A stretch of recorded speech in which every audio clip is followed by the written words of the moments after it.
The Zodiac Killer, the Cipher shadow of Northern California. It began on the quiet, fog-draped roads of Northern California, the kind of nights when headlights cut through mist like blades, and silence hung too heavy to trust. No one could have guessed that behind that silence lurked a figure who would come to haunt an entire generation. They would call him the Zodiac Killer, a name chosen by the killer himself, written in blood, ciphers, and cruel laughter. The story starts in December 1968. Two teenagers, David Faraday and Betty Lou Jensen, were out for a simple date, the kind of innocent night young love is built on. They parked their car along Lake Herman Road, a lonely stretch near Vallejo. Sometime after 10 o'clock, the night broke open with gunfire. David was shot in the head. Betty Lou tried to run, but 5 bullets in her back ended her flight before it began. No robbery, no assault, just murder. The police found shell casings and tire tracks, but no answers. For a while, it was just another tragedy in a quiet town. But the killer wasn't finished. 6 months later, on the 4th of July 1969, as fireworks lit up the sky, he struck again.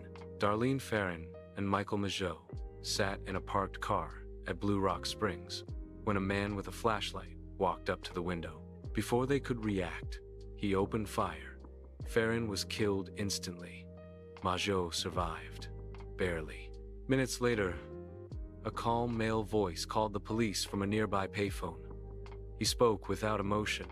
Is greater than, I want to report a double murder. I also killed those kids last Christmas. That call marked the beginning of a taunting game, one that would twist the minds of detectives, cryptographers, and journalists for decades. Soon, letters began arriving at newspaper offices, written in bold block letters, signed with a strange symbol that looked like a crosshair. Inside were ciphers, rambling confessions, and chilling boasts. He demanded that his words be printed on front pages, or he would kill again. One of his first puzzles, the 408 cipher, was cracked by a school teacher and his wife. The message chilled everyone who read it. Is greater than, I like killing people because it is so much fun. I will not give you my name because you will try to slow down or stop my collecting of slaves for my afterlife. He wasn't just a killer. He was an author of fear, a messenger of death. Then came the Lake Berryessa attack, a sunny September afternoon turned nightmare. Brian Hartnell and Cecilia Shepard were picnicking by the lake when a man approached wearing a black hood marked with the Zodiac symbol. He spoke calmly, even politely, before tying them up and stabbing them repeatedly. Cecilia would die 2 days later. On their car door, written in black marker, he left his signature, the dates of his past killings, and his symbol, as if signing a masterpiece. A few weeks later, he killed again, this time in San Francisco. Paul Stein, a cab driver, picked up a passenger in the city's Presidio Heights district. The man shot Stein in the head, stole a piece of his shirt, and melted into the night. 3 teenagers witnessed the killer wiping down the cab. Police arrived within minutes, but a radio mix-up sent them searching for a black suspect, allowing the Zodiac to stroll right past them, blood still fresh on his hands. After that, his letters turned crueler. He sent a piece of Stein's shirt to prove his kill. He drew diagrams of bombs, threatened school buses, and mocked investigators by name. In one message, he claimed 37 victims. The confirmed number was 5. But the truth, like everything about the Zodiac, remained shrouded in mystery. Over the years, suspects emerged and faded. Arthur Lee Allen, a former teacher with a dark past, seemed to fit the profile.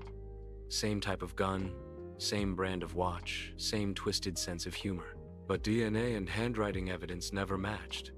Others were accused men with strange obsessions, cryptic letters, and secrets too odd to ignore.